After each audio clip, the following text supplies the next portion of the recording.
speaking on how we manage patient with chronic diarrhea. Dr. Usha has also joined, so I'll ask her to actually say a few words about the session. Thank you, Dr. Nijavan.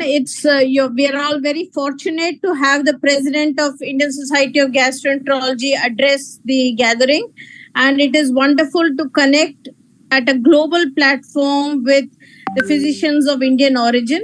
It is always a pleasure to be in Connect. I have been on this program earlier on also. And today we have two very important sessions, which are simple, practical approaches to two common conditions. One is of a luminal pathology and one is of a liver pathology. So chronic diarrhea is quite often a vexing issue. So we have Dr. Vishal Sharma, who's an associate professor, who's soon to become an additional professor in the Department of Gastroenterology at PGI Chandigarh. He is keenly interested in the area of luminal gastroenterology and works on tuberculosis and IBD. And following that, we have another lecture on abnormal LFT, how to approach it, from Dr. Amit Goel. Over to Dr. Vishal Sharma to speak to us on approach to chronic diarrhea. Dr. Vishal, please. Thank you, madam, and thank you, Professor Nijavan sir, for the kind words of introduction. I hope my slides are visible. Yeah, they are. Yeah, visible. So, as madam said, that chronic diarrhea is an important clinical problem, and quite often that it is a vexing issue for gastroenterologists and physicians. And in fact, it is diarrhea is a universal human experience. In fact, it is a bit of a surprise that we don't have diarrhea much more often than we have. In fact, daily, around 8 to 10 liters of fluid enters our intestines. And this is largely through secretions by various organs and also dietary fluid intake that we have. And it is remarkable that our intestinal tract can absorb almost all of that. And it is a very small amount of fluid that is excreted. Now, when there is a dysfunction or an imbalance in GI function, that results in either an increased stool frequency or loose consistency, and usually both of them, which we term as diarrhea. Now, anything which is shorter than 2 weeks is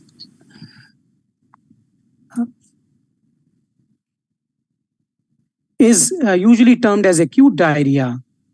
And anything which is more than 4 weeks is usually chronic. And in between, what we have is persistent diarrhea, which mostly is due to some of the infectious causes which I have listed here.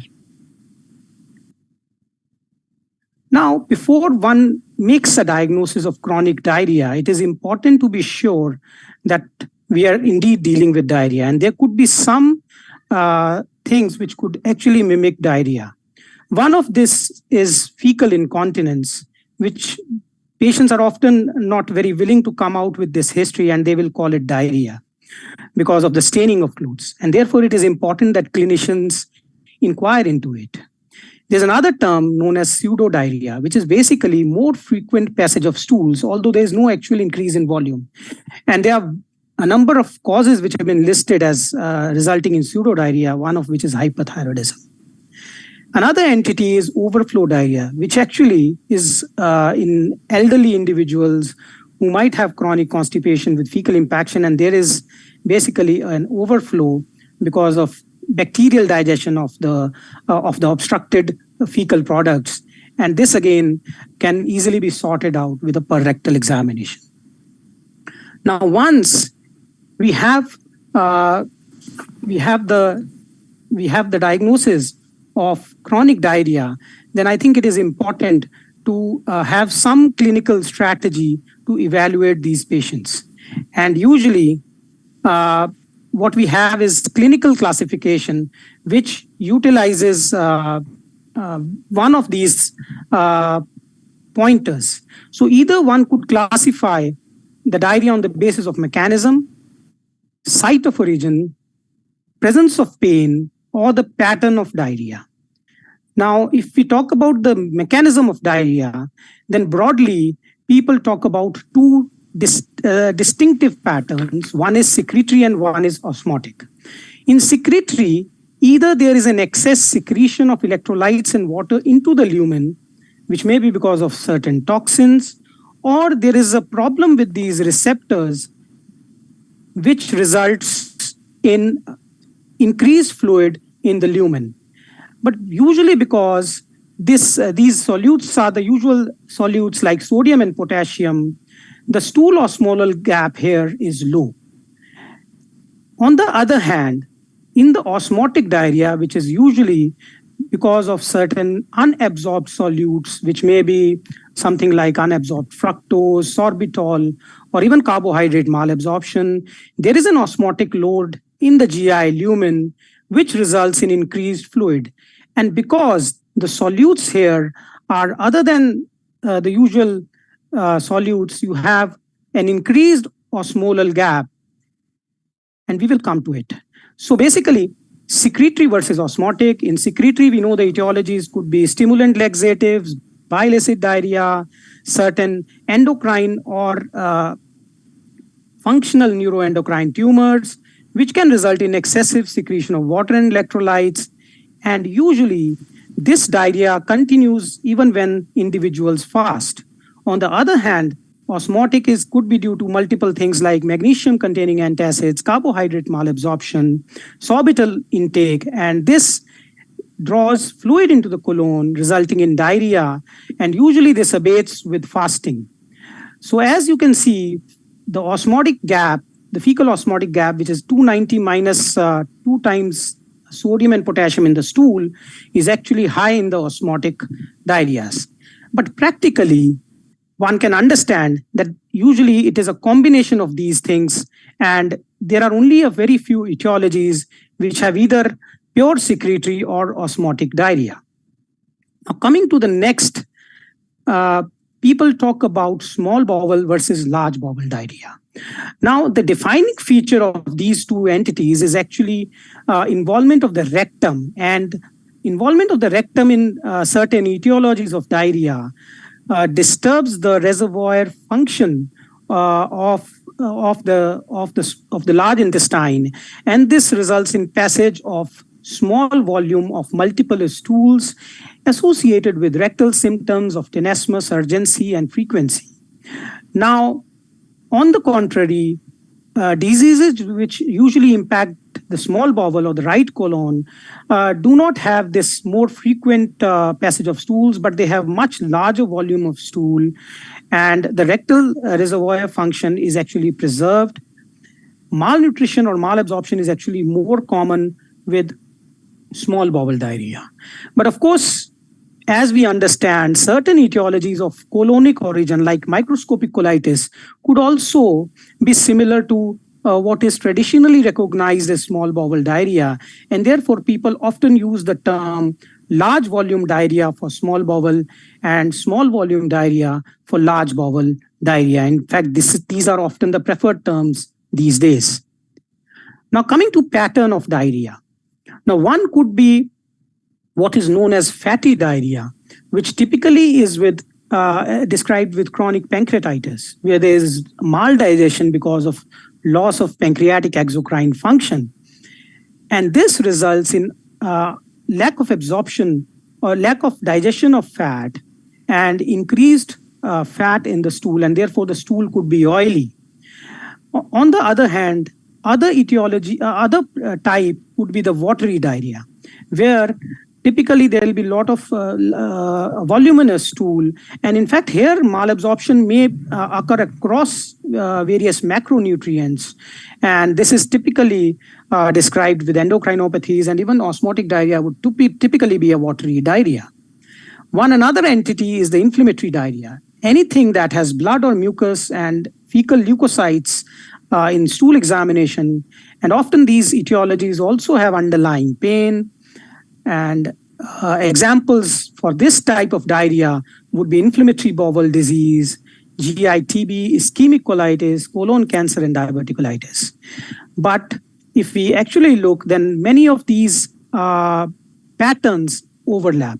For example, diseases like celiac disease or Crohn's disease, which have ileal involvement, extensive intestinal involvement, would practically result in virtually all of these things happening together.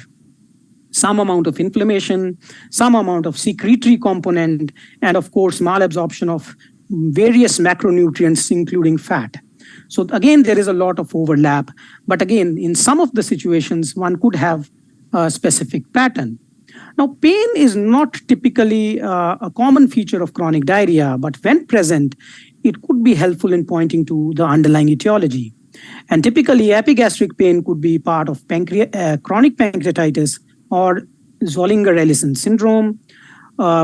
Pain of small bowel origin could happen in diseases like Crohn's disease, tuberculosis, lymphoma, mesenteric ischemia, and complicated celiac disease, whereas a hypogastric pain, which is typically described as a cramping kind of a pain and which is relieved with defecation, is largely a component of diarrhea predominant IBS, but could also occur in patients with ulcerative colitis.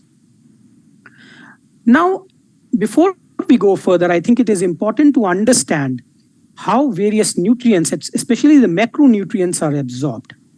So we have the ability largely to absorb only the monosaccharides.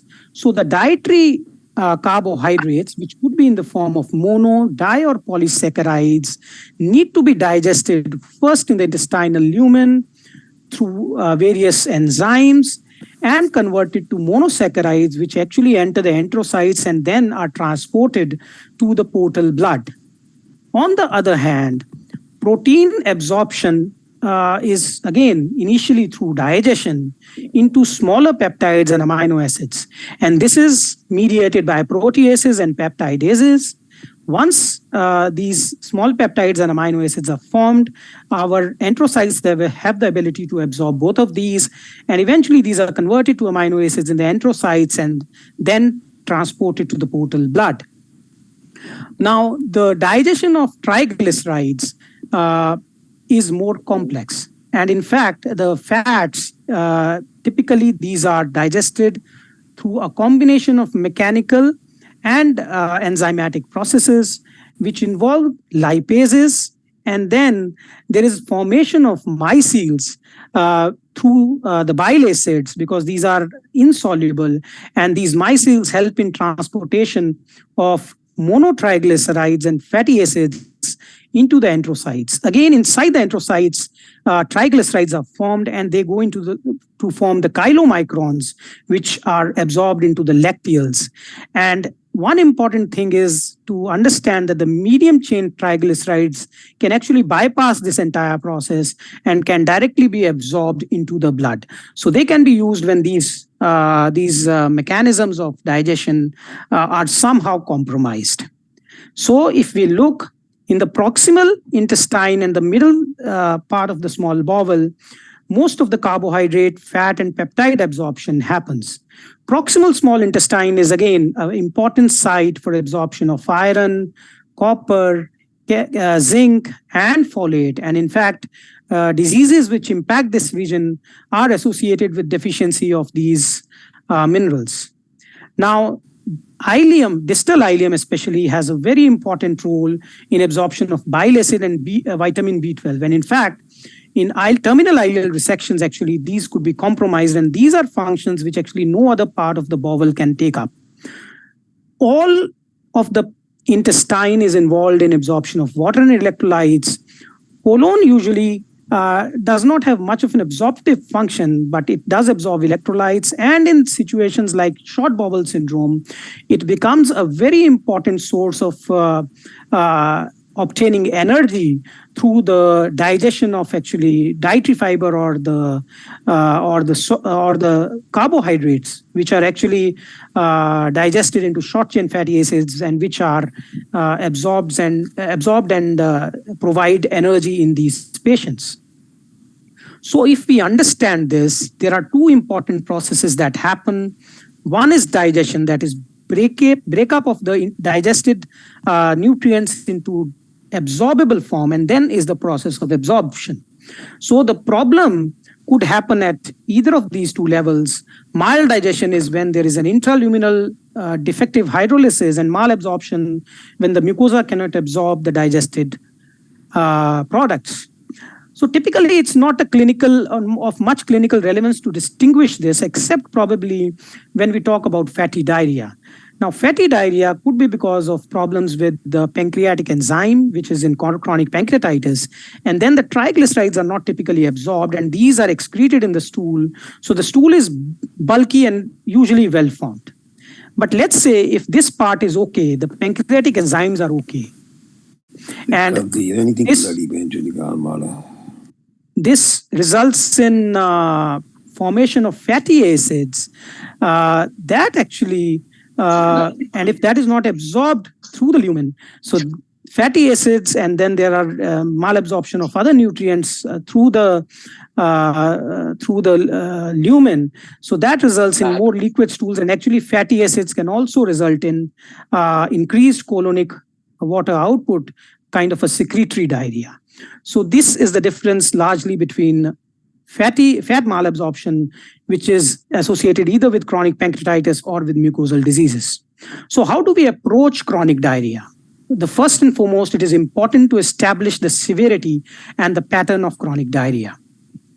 So one could establish whether there is a significant volume loss on the basis of symptoms of volume of the stool which is passed, presence of thirst, dryness, or even orthostasis. Now, relationship of diarrhea with food could potentially distinguish osmotic from secretory. Passage of undigested food, which is uncommon, may represent either maldigestion or intestinal hurry. Features of passage of blood, urgency, frequency, or tenesmus could suggest underlying etiology and involvement of the rectum.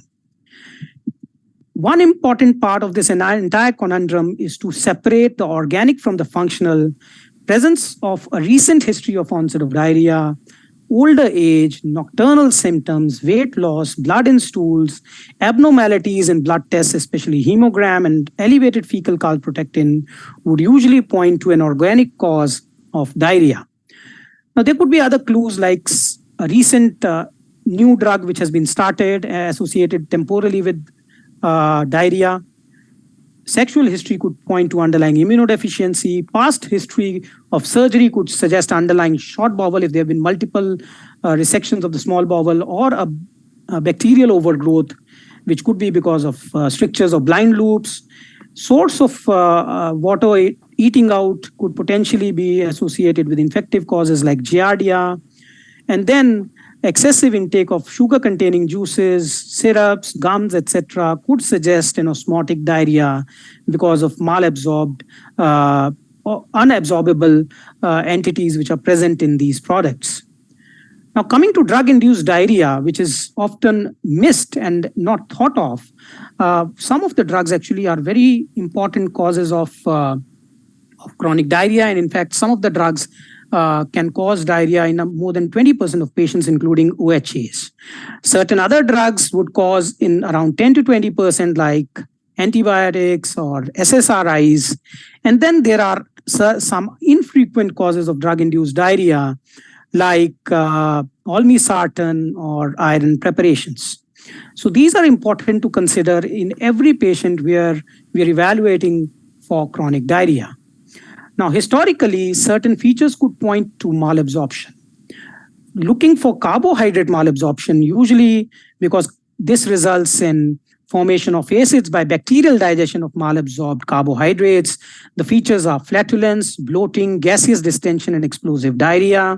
On the other hand, passage of oil or stools which float on water could suggest underlying fat malabsorption or steatorrhea, and foul-smelling stool, which is usually because of sulfite-containing gases, usually suggests an underlying cretoria or protein malabsorption. Now, coming to clues on examination, so one could find features which are suggestive of malabsorption of macronutrients, but certain findings could suggest underlying diagnosis. For example, Clubbing could potentially be suggestive of entities like celiac disease, where it could be in around 5% of patients. And then even IPSID, which is an uncommon cause of diarrhea. The presence of lymph nodes could potentially point to lymphomas or underlying GITB. Then there are very important cutaneous clues, which are uncommon, but if present, they can point to an underlying etiology.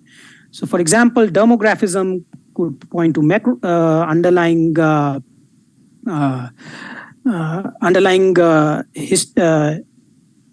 etiology. Macroglossia, for example, could point to amyloidosis. Flushing and wheezing could point to carcinoid syndrome.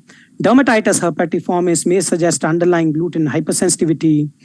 Then erythema nodosum and pyoderma gangrenosum could be part of underlying IBD. And then there could be clues to vitamin malabsorption, which may manifest as cutaneous manifestations. Now, coming to blood tests, so a routine battery of tests could suggest sometimes the underlying etiology. For example, anemia with a low MCV suggesting iron deficiency could potentially suggest celiac disease. A low alkaline phosphatase may point to a zinc deficiency. Then HIV serology positivity may suggest underlying immunodeficiency. Elevated HbA1c could suggest diabetic diarrhea. But then there are more specific tests for underlying etiology. So typically, antibodies to tissue transglutaminase, typically done with the associated IgA levels, may suggest underlying celiac disease. Now, hormone secreting syndromes, especially hyperfunctioning neuroendocrine or endocrine tumors, could be picked up with the appropriate marker, which is measured in the blood. So something like chromogranin A may just suggest an NET, whereas in a carcinoid syndrome, one could have an elevated HIA both in blood and in the urine. In certain etiologies like immunodeficiency, IgA deficiency, or CVID, the immunoglobulin levels may also be low. Now, imaging is actually not commonly used for all of the cases of chronic diarrhea. But if there is significant pain or underlying suspicion of inflammatory causes, it may be relevant to take up imaging investigations, and then something like a jejunization, and you can see that something like volvulus start. So this could suggest underlying celiac disease or malabsorption. Now, thickening of the bowel wall could potentially suggest IBD, tuberculosis, eosinophilic gastroenteritis, or IPSID. Then underlying cause of bacterial overgrowth could be picked up with imaging like strictures, diverticulae, or mesenteric ischemia.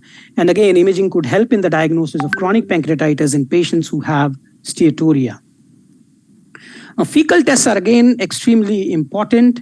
And here actually, the infectious cause, routine examination or cultures, and in fact, nowadays, multiplex PCR could pick up infectious causes of diarrhea and may be needed when the cause is not clear. Now, a simple test like using a Sudan dye would pick up underlying steatorrhea. Fecal calprotectin could be elevated in inflammatory causes in pH would suggest a carbohydrate malabsorption. Fecal elastase 1 is suggestive of pancreatic exocrine insufficiency. And occasionally, when one suspects that there may be patient may be taking laxatives, one may want to do a stool analysis for various laxatives. Now, breath tests are actually very important for diagnosis of certain conditions, especially bacterial overgrowth. And the principle is that one administers substrates, for example, let's say glucose. So glucose would typically be absorbed in the small intestine.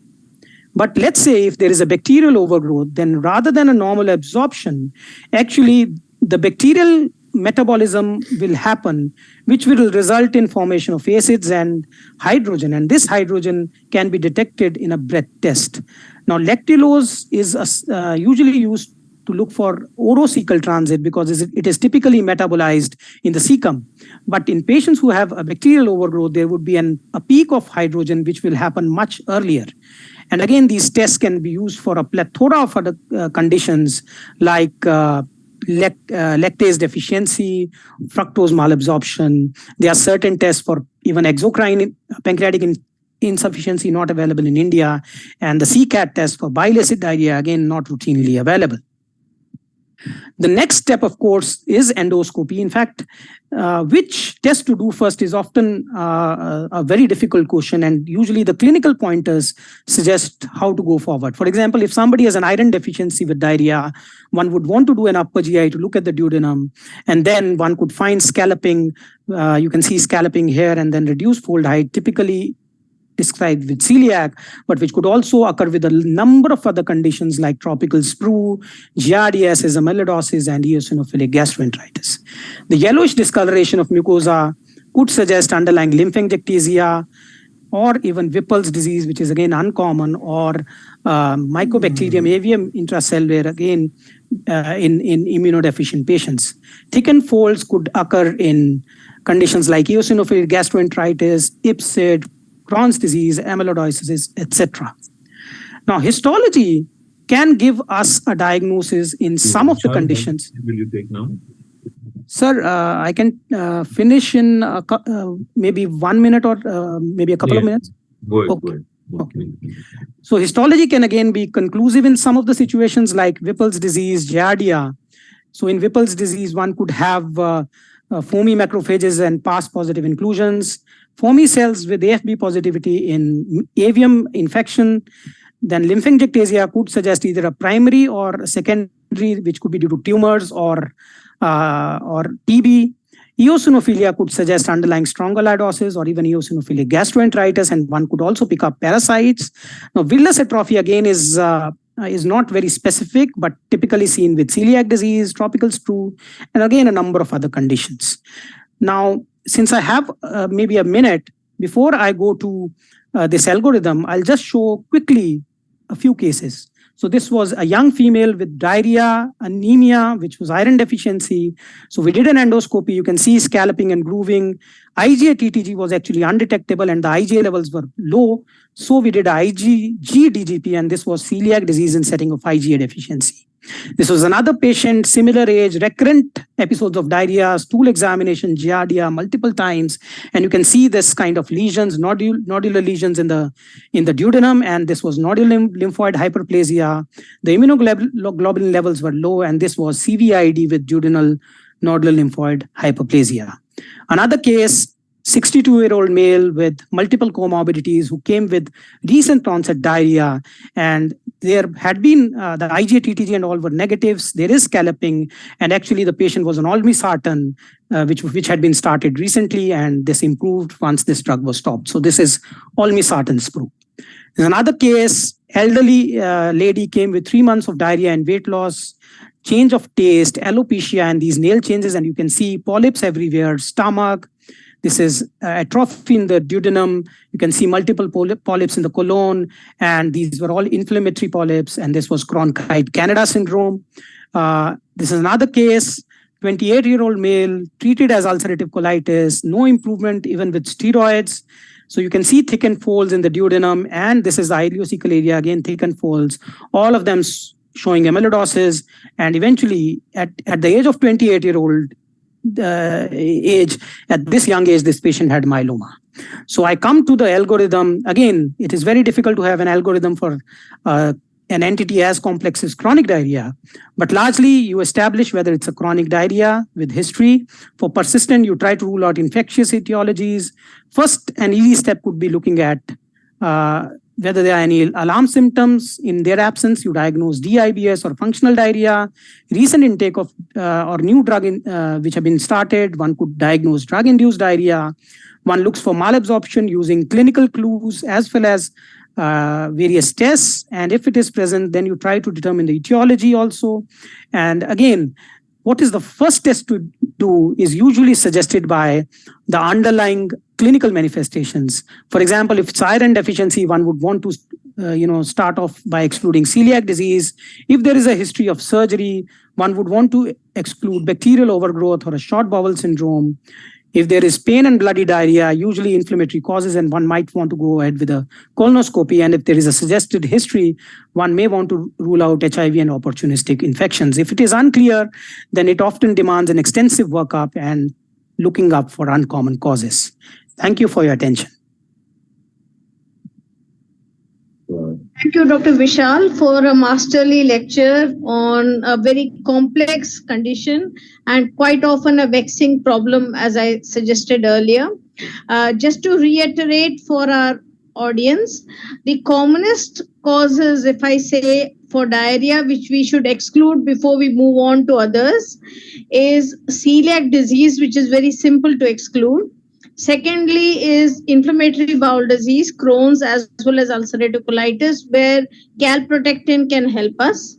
Thirdly is chronic diarrhea due to giardiasis. So always look for it, otherwise we will end up missing it.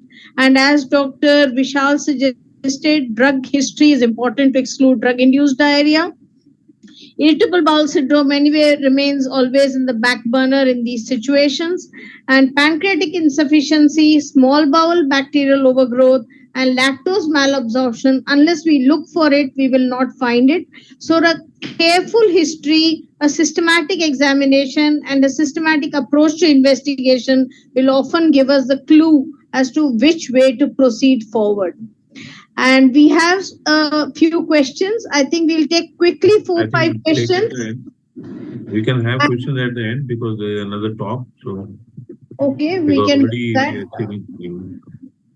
Sure, we can do that at the end. Dr. Vishal, please stay on till we finish the next talk.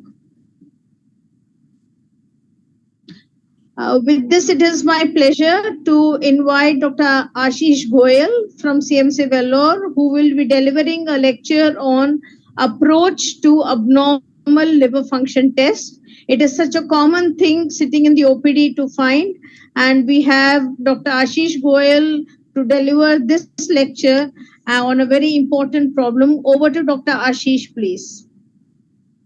Thank you, ma'am. Thank you to the organizers for the kind invite. Am I audible and my slides visible? Yes, yes, very much audible. So the mandate for today is approach to abnormal LFTs, and what we will do in next 15-20 minutes is actually do a pattern recognition. How do we understand a pattern, and then how do we make a differential diagnosis for the same? So let me just start with the first case. And we will go back to these cases towards the end of the lecture. First case that we see commonly in our OPD is a 17-year-old boy who presents with incidentally raised bilirubin level. And you can see the normal values here given. This is of total bilirubin, direct bilirubin, alanine transaminase, alkaline phosphatase, and albumin. And so normal values are here provided, and you will see here there is a high bilirubin, but the other values are normal. The second case that we usually see in outpatient is a short history in a young person, a 15-day history of low-grade fever, nausea, who presents with high bilirubin of 15, alanine transaminase, which is very high, but otherwise preserved albumin. The third patient that we will see is a elderly patient who presents with jaundice, pruritus, again of short duration, with high-grade fever and a mass in the abdomen, with a predominantly alkaline phosphatase, which is high. The case 4 that we see usually in our outpatient is a patient who presents with hematemesis and can be a diabetic with high BMI, a 50-year-old lady who presents with mildly raised bilirubin, mildly high alanine transaminase, but a low albumin. Case 5 is of a patient who is, again, a very short history of 5 days after a toxic intake, presents with very sick with altered sensorium. So bilirubin may not be very high, but enzymes are high and INR is grossly prolonged. So during this lecture, what we will do is by the end of lecture, we should be able to list out what are the causes of jaundice, list out what are the differential features in this, major causes in each type, and an approach to cases that we have discussed. So coming to the bilirubin metabolism, as we are all aware that bilirubin is formed by degradation of hemoglobin, and this bilirubin, which is unconjugated, goes in the circulation and reaches the hepatocyte, where it is taken up by this receptor OATP and undergoes glucuronidation and is ultimately converted into a conjugated bilirubin, which is excreted out into the bile duct. Some of this conjugated bilirubin, if it is in excess, can reflux back into the plasma through the receptor on the basolateral membrane. So if the problem is in the pre-hepatic phase, where the hemoglobin degradation or bilirubin uptake is a problem, this will be a pre-hepatic jaundice, which leads to unconjugated hyperbilirubinemia. If the problem is in the hepatocyte, this predominantly will lead to conjugated hyperbilirubinemia, because the rate limiting step in the hepatocyte is the excretion of conjugated bilirubin. So the preservation of conjugation is there in hepatocyte injury. So hepatic injury predominantly causes conjugated hyperbilirubinemia.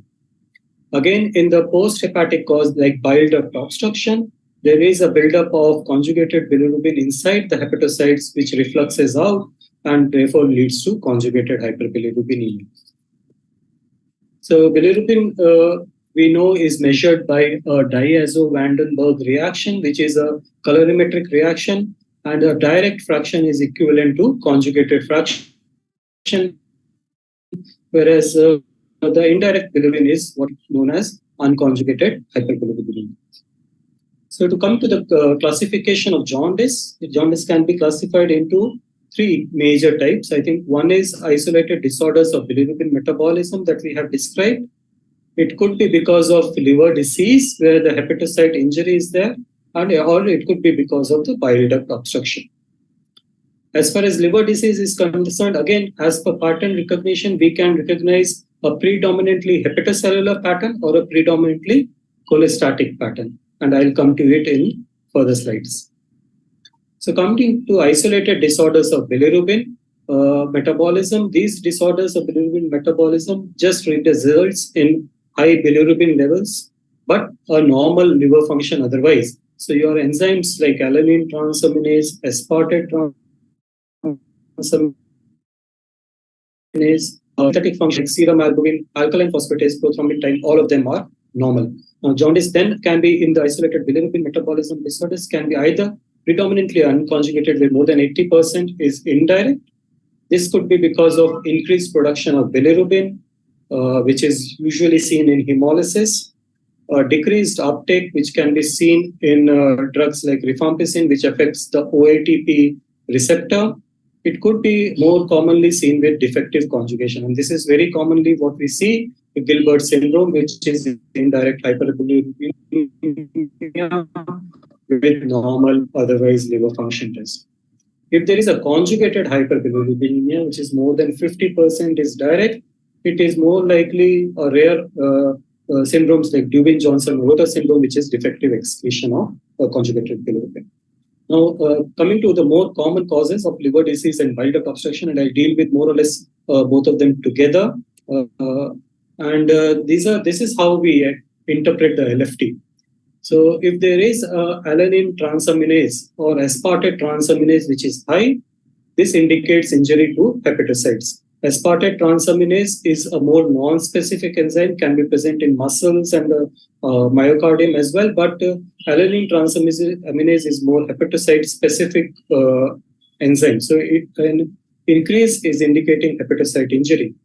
Increase in alkaline phosphatase indicates injury to the biliary cells and so cholangiocytes predominantly. So if there is a predominant alkaline phosphatase injury, we are looking at biliary injury.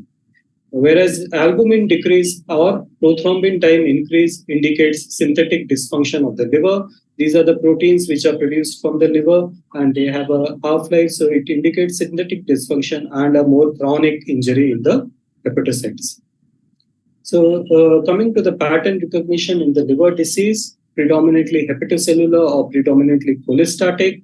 So if I look at hepatocellular patterns, acute hepatocellular injury, this patient usually presents with a short history, with or without prodrome. And when we look at the LFT, bilirubin will be high, but if the predominant feature is the high ALT and AST, which is up to 5 to 10 times the upper limit of normal. Alkaline phosphatase generally is normal or maybe slightly high. Now, these are the causes most likely. What we are dealing with are viruses like acute hepatitis virus, like hepatitis A, E, or B, toxins like drugs or alcohol. And these are the causes. And once we recognize this pattern, we have to evaluate for the causes. As far as chronic hepatocellular dysfunction is concerned, these patients are generally symptomatic for more than 6 months with non-specific symptoms of weakness or portal hypertension-related symptoms. Bilirubin may be mildly high, but enzymes are not that high. So it is around 2 to 5 times upper limit of normal. A history duration of more than 6 months. Again, we have to look for common causes here, which is hepatitis B, C, alcohol, autoimmune liver disease, and others.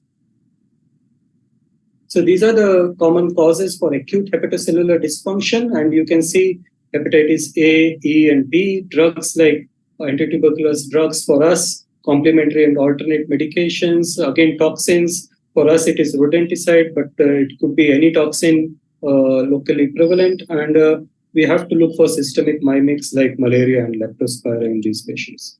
As far as the chronic, more common causes are concerned, these are hepatitis B and C, alcohol, and more recently it is non-alcoholic fatty liver disease with metabolic syndrome. The other other not so common causes are Wilson's disease, again autoimmune liver disease. We have to look out for in most of these patients. Vascular liver disease can also present as altered LFTs.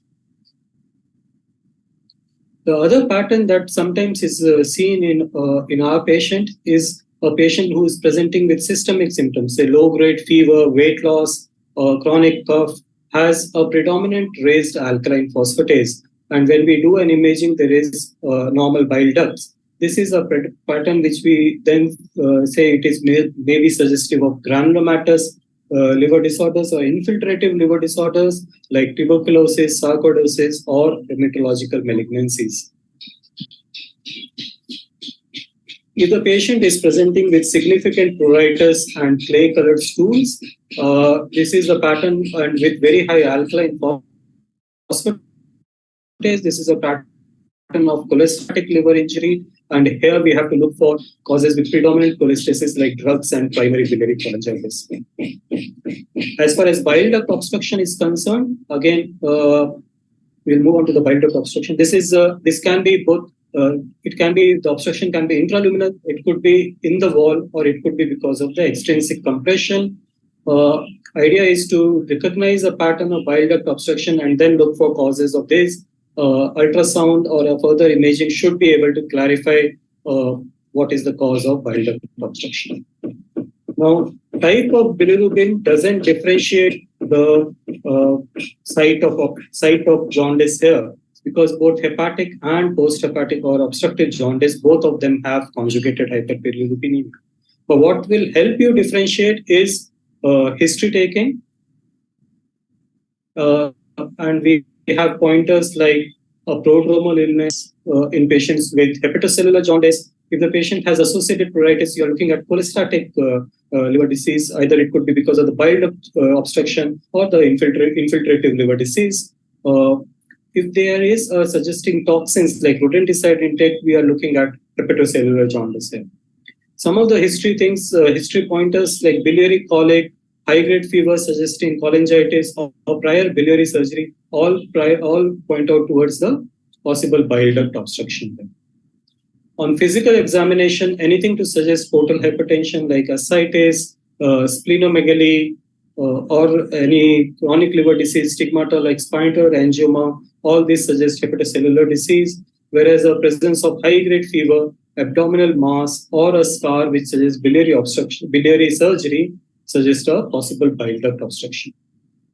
As far as the liver function is concerned, as we have already said, there is a kind of overlap, and predominant enzyme elevation, if it is ALT, AST, then it is a more hepatocellular pattern and liver disease. Whereas a predominant enzyme is more alkaline phosphatase, you're thinking of ruling out bile duct obstruction in this patient. Now, prothrombin time is elevated even in deficiency of vitamin K, which could be because of chronic bile duct obstruction. So if we are giving vitamin K in these patients and prothrombin time corrects, this suggests a possible cholestatic liver disease.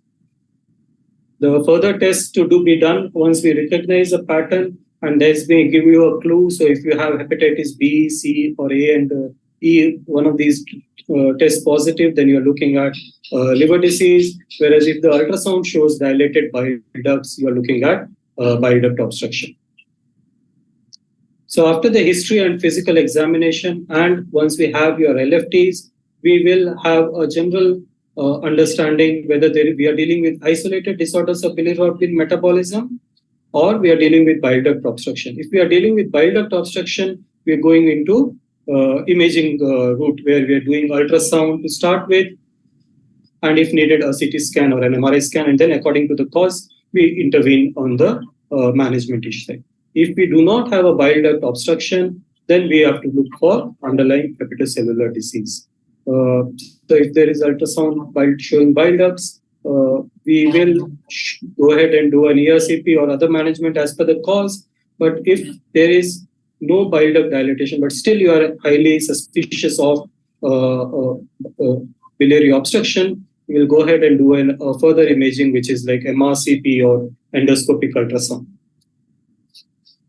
The cause I am not dealing with here, and the cause will be depending on the cause, the treatment will be depending on the cause of the disease that is identified.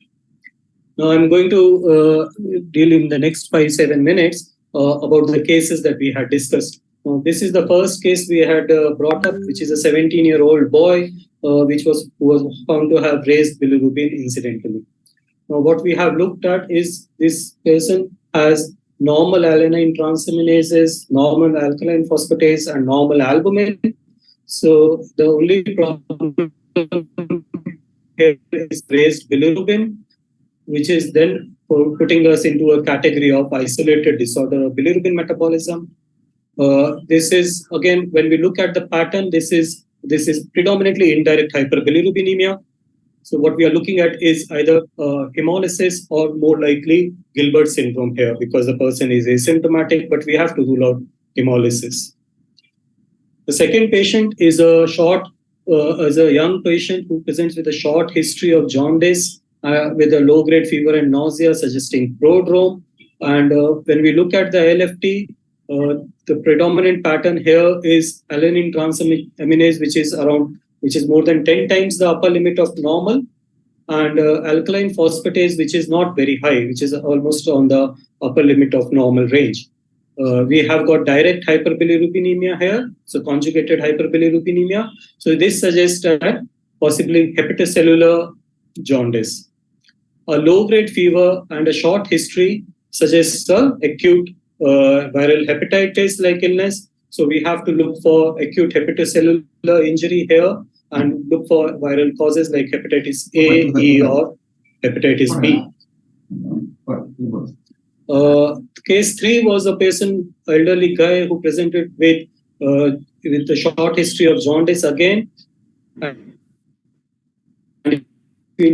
Alkaline phosphatase, which is very high, almost 10 times the upper limit of normal, with almost not very high alanine transaminase, and significant pruritus. So we are looking at a cholestatic pattern here, but the patient has high-grade fever, suggesting cholangitis with epigastric mass. So we are suspecting a biliary obstruction here. So the test to do here is an ultrasound abdomen and proceed from there and see the cause and evaluate and treat the cause.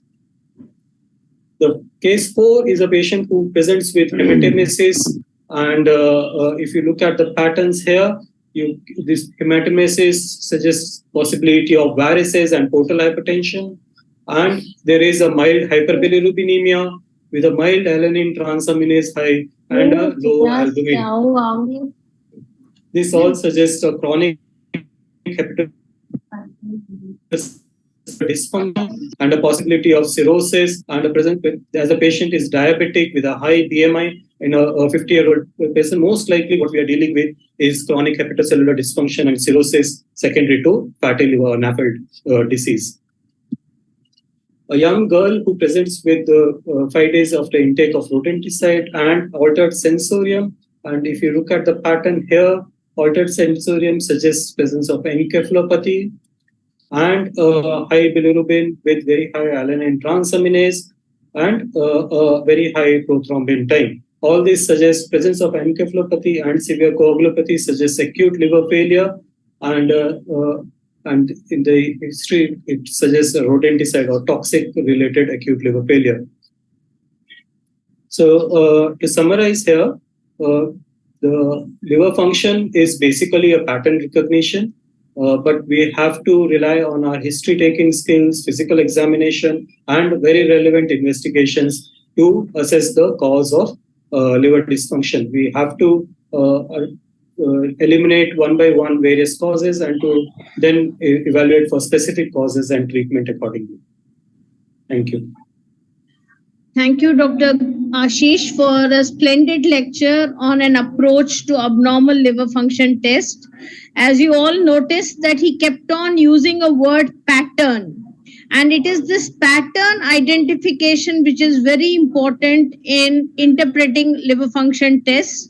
So if you have the setting, if you have the LFT, and if you have the ultrasound, I think 99% of the situations we will get a approach to how to move further. So I would think the combination of the setting, LFT, whole LFT pattern, and the third thing is an ultrasound. I noticed that he did not mention about SGOT and or AST as we call it. Here, increasingly we were moving towards using only ALT. However, AST to ALT ratio sometimes has certain clues. Elevated AST to ALT helps in diagnosing cirrhosis as well as Wilson's disease as well as alcoholic liver disease, and infiltrative liver disease. So in such a kind of setting, OTPT ratio may be of use. Otherwise, ALT alone is sufficient. And with this, we would now move on to the chat box and take up the questions. We start with the questions to Dr. Vishal Sharma on chronic diarrhea. And Dr. Nijavan, would you like to take up the questions or shall I go ahead? Yeah, we can go alternate. No problem. Okay. So you can maybe do the liver thing. I will address these questions due to Dr. Vishal. Dr. Vishal, Dr. Arshdeep has asked, what is the duration of fasting to distinguish osmotic and secretory? Literature says 24 hours, but that's practically difficult. What is your view? Yeah, I think Dr. Ashdeep has raised a very important question because actually literature describes even up to every 3 days. So and then there were later studies which talked about 2 days and even 1 day. But it is certainly prolonged fasting. People actually are admitted for even this to test response to fasting, and it is not just typically asking what happens whether you fast or not. So that is the reason I think the initial description of the stool osmolar test was actually to take off this test of prolonged fasting. Practically, the pure secretory and osmotic are actually not very common, and in fact, most people would not end up doing either of these. What we rely more on is symptoms with a particular thing in the diet, whether excluding that helps or not. So yeah, I agree that it is slightly problematic because it certainly warrants a prolonged fasting, and it may be better to really use a stool osmolar gap rather than actually practicing this 24-hour fasting, which may be a bit problematic. So I would think here, I would like to add, practically what we are trying to see whether the patient swings from low volume stools to high volume stool with a relationship of diet. I agree with Dr. Vishal that if you go by the textbook, yes, we do need to do 24-hour fasting. But if the patient is fasting for about 8 hours, 12 hours, and there is a decrease in stool output, and the patient also says that there's increase in stool output on eating a heavy meal, so that swing also helps us tell us that there could be a problem. So moving on to the next question, we have how to do the stool examination test. Is it the random stool sample or early morning stool sample? Dr. Vishal? So I am unaware of, comparative data on that, but typically we ask for a morning sample. That is the time you have the, the typically people pass stool, and it has been described that because it is a sample which is kind of fresh and overnight it has been there in the rectum, the yield may be more, but I am unaware if there is any data to really support that. I think it is just the practical component, but it could be in a patient with diarrhea, they can give it at any point of time. It is an extension from the urine culture where you ask for an early morning urine because there is a collection of urine in the bladder and allows better yield. But I don't think with stool, it is so important. Any stool sample should be practically okay. Moving on to the next question, when to suspect immunodeficiency syndrome in malabsorption? Yeah, I think apart from HIV, which we all are aware when to suspect, and probably we test everybody. I think probably the question probably pertains to the other primary immunodeficiencies, and this would be when you have recurrent infections, maybe infections outside the GIT also, like sinopulmonary infections. And other would probably, I think, even in one thing which we recognize is that some of the inflammatory diseases are also associated with the immunodeficiencies. For example, IgA deficiency is more frequent in people with, celiac is more frequent in patients with IgA deficiency, even IBD actually. And then if there are, certain, let's say you're doing a biopsy, you find giardia again and again, you have treated, again you find giardia, or let's say you have typical nodular lymphoid hyperplasia. I think these are settings where one should certainly evaluate for immunodeficiency, especially IgA and CVID in the adolescent to adult age group.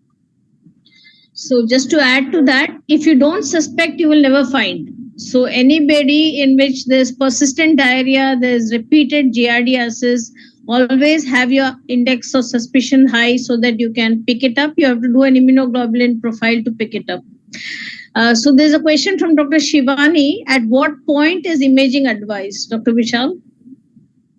Yeah, imaging is not a test which we usually do upfront, but certainly if there are features of significant abdominal pain, abdominal intestinal colic, obstruction, and you are suspecting something like, let's say, tuberculosis, Crohn's, you may want to do an imaging. Typically, a history would suggest any underlying cause of bacterial overgrowth. But again, in imaging could point out to underlying strictures or blind loops. So these are the situations. Again, pancreatitis, again, if significant pain is there. So, and then largely, I think last would be when even after the initial battery of tests, you really don't have a underlying etiology. That's where one would want to do imaging. Yeah. Going on to the, thank you for going on to the next question. It's the last question to Dr. Vishal. Increased stool frequency of stools, normal consistency and pain abdomen since 3 months. Can we say it is IBS? It could be IBS. Usually the history is much longer than that. But I think lack of any alarm symptoms, and certainly some amount of evaluation would be needed before labeling this as IBS. IBS, as I would like to point it out again, and stress is a diagnosis of exclusion. Yes, thank you, Dr. Vishal, for answering all the queries which were raised. Over to Dr. Nijavan to take up the questions related to abnormal LFT. Thank you, Ashish. It was a very nice talk, making it very simple. There is a question in the chat box, like after starting the ATT, after 4 months, patient develops jaundice. So we can say it as DILI if all other causes are ruled out? Thank you, sir. As I understand, this person has already stopped ATT almost 4 months. So before labeling it as drug-induced liver injury, usually a time factor also plays a role. So if you have already stopped a drug 4 months back, unlikely it is we can put it on a drug-related liver injury. But patient is continuing to be on ATT. Patient is continuing to be on ATT and develop jaundice after 4 months of ATT. Okay, yeah. So yes, then it is definitely, if the patient is continuing ATT, then jaundice can develop even after 4 months of ATT. It's an idiosyncratic reaction. We have to evaluate for alternate cause, but we can put it as drug-induced liver injury and take appropriate action. There's another question in the chat box by Ankita. How to differentiate between Gilbert's, hemolysis, and drug-induced jaundice? The hemolysis should be apparent on the routine tests itself. So hemoglobin, retic count, MCV should be able to. I think Ankita was answering the cases, so maybe that is not the question that she was asking. She has just put in the chat box. And how to approach a patient who has come to you with, to the OPD, and there is asymptomatic elevation of the liver enzymes without elevation of bilirubin. So only transaminases are fine. Yeah. So bilirubin may hepatitis. So the history is is helping you. Then if it is an acute illness and the enzymes are in the range of 10 times or 5 times upper limit of normal, it could be anictic acute hepatitis. And then accordingly, we have to work up towards acute hepatitis and its cause. If the enzymes are not that high and a chronic illness, then we have to look at a chronic hepatocellular dysfunction. So bilirubin is only one part of the LFT, and we look at the entire pattern. It may not be high in some cases. There's a last question now. That in a pregnant patient having isolated direct type of hyperbilirubinemia, what could be possible? Sorry, I didn't. The alkaline phosphatase and the enzymes are normal. In a pregnant patient, pregnant female with a high bilirubin.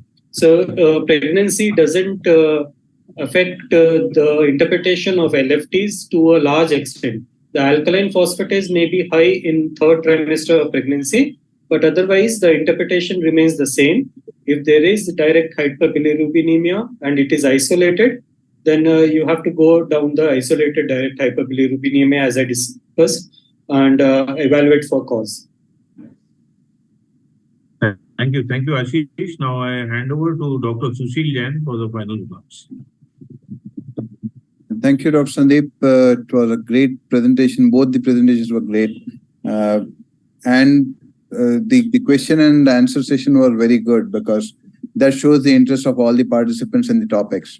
So I take this opportunity on behalf of GAPIO to thank the organizers, the ISG, to have this session. Both the speakers, moderator, Professor Gupta, Usha, and you, Dr. Sandeep. I also like to thank the backend team and the IT team who has made this event possible. And thanks to my colleague, Mr. Jitendra, who has been instrumental in organizing all these communications. Thank you very much. We look forward for further sessions. Thank you. Thank you so much. Thank you. Thank you, Dr. Sushil. And thank you, Dr. Vishal and Dr. Ashish for a very wonderful session. Thank you, Thank you, ma'am. Thank you. Thank you. Nice presentation. Thank you so much. Thank you. Good night. Bye. Recording stopped.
you.